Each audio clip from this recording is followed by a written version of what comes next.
I'd like to say that I'm really disturbed about the proposed sale of Sekhemka, the figurine from the museum. Now, this thing is 4,500 years old. That puts it right at one of the earliest Egyptian dynasties.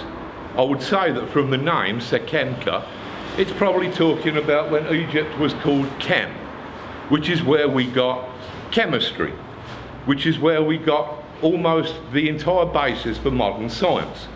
This is an important moment in civilization, and we happen to have been lucky enough to have a relic from this period gifted to this town.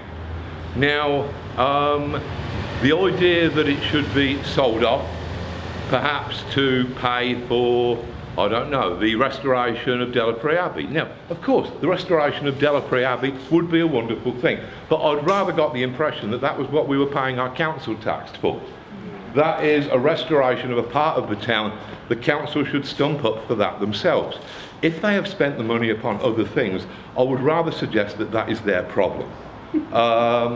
And also the idea of buying new material by selling off something 4,500 years old from the museum's collection.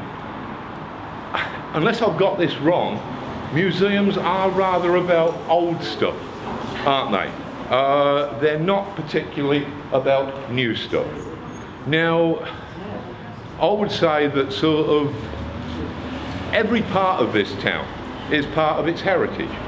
And God knows we've seen an awful lot of Northampton's culture either paved over or sold off over the decades. We have precious little left of it.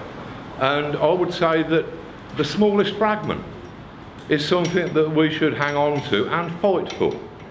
Now, this was something that we swiped it from Egypt back in the glorious days of empire. If it's not going to remain in Northampton, I would say that there's probably a good case for saying repatriate it to Egypt. If that's the way that it's going, fine. I've got no problem with that. But to sell it off is an incredible betrayal of trust in the people who gifted it to this museum in the first place. Now, I myself, and it certainly wasn't a 4,500-year-old multi-million-pound artefact, but there's a local artist, long since dead, Dennis Watkins Pritchard. He was a great nature painter, and he wrote the BB books, the Little Grey Men stories. I happened to come across a picture of his in a catalogue, and I thought, oh, that'd be nice, it should be down with the other Dennis Watkins Pritchard in the museum. So I gave it to the museum, no big deal. However, if I thought that in 100 years' time, 200 years' time, or say next week if we're desperate enough, that we would be selling off that picture, I might have thought twice about giving it to the museum in the first place.